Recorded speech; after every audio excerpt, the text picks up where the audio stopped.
পঞ্চম শ্রেণীর ছাত্রীকে ধর্ষণের অভিযোগে শিক্ষক আটক। মসজিদের মাইকে ডাকাত পড়ার ঘোষণা দিয়ে বাড়িতে হামলা।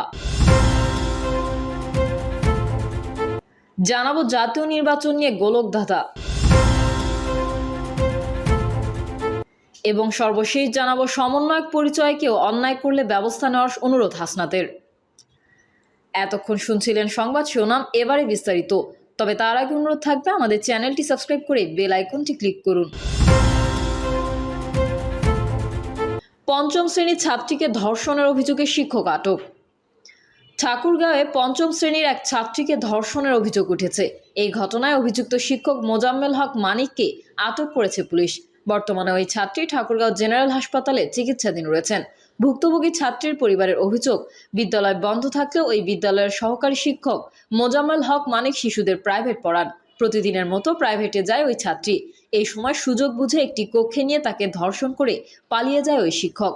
পরবর্তীতে মেয়েটিকে উদ্ধার করে জেলা শহরের সেবা হাসপাতাল অ্যান্ড ডায়াগনস্টিক সেন্টার নামে একটি বেসরকারি প্রতিষ্ঠানে নিয়ে আসা হয়।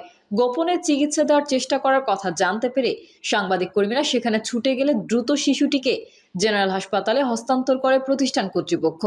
এ সময় সাংবাদিকরা ভেতরে প্রবেশ করতে চাইলে বাধা দেওয়া হয়। এদিকে ঘটনার খবর পেয়ে জেলা প্রশাসক ইসরাত ফারজানা দ্রুত ছুটে যান হাসপাতালে।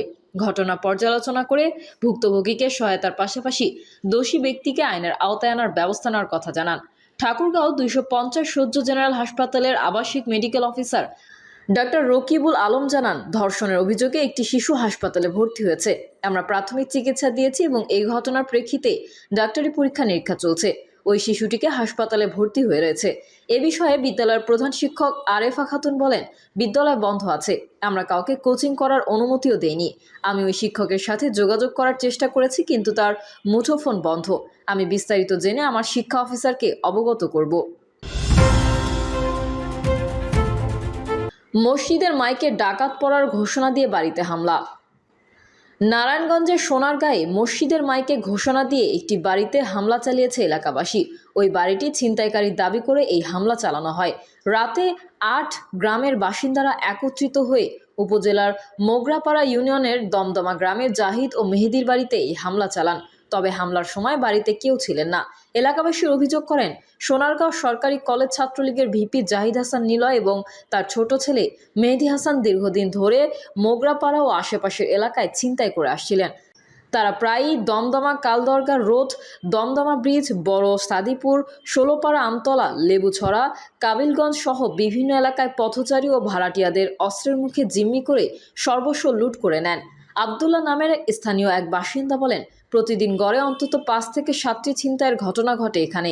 অধিকাংশ ভুক্তভোগী অস্থায়ী ভাড়াটিয়া হয়, থানায় অভিযোগ করতে সাহস পান না। ছিনতাইয়ের কারণে এখানকার ভাড়াটিয়া কমে যাচ্ছে এবং বাড়ির মালিকরা পড়েছেন বিপাকে। তিনি জানান, সবশেষে শুক্রবার রাত 8:30টায় আমতলা এলাকায় আরশাদ স্বর্ণকারের ভাড়াটিয়া শাহিনের এক আত্মীয় ছিনতাইয়ের শিকার হন। তার কাছ থেকে 5,000 টাকা ও একটি মোবাইল ছিনিয়ে নেয়। শাহিন বিষয়টি জানতে পেরে জাহিদ ও মেহেদির বাবা জাকির হোসেন জিকুর কাছে বিচার চাইলে উল্টো তাকে চড় থাপ্পড় মারেন।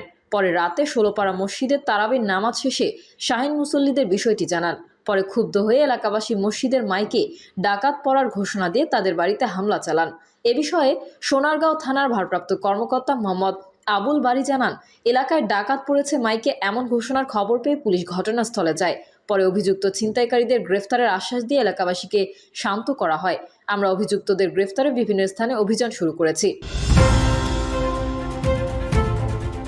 জাতীয় নির্বাচন নিয়ে গোলকধাঁধা। আগামী জাতীয় নির্বাচন কবে হবে তা নিয়ে এক ধরনের গোলকধাঁধা সৃষ্টি হয়েছে।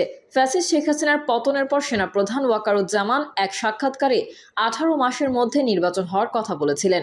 তখন সবারই নির্বাচনের একটি সম্ভাব্য সময়ের ধারণা পায়।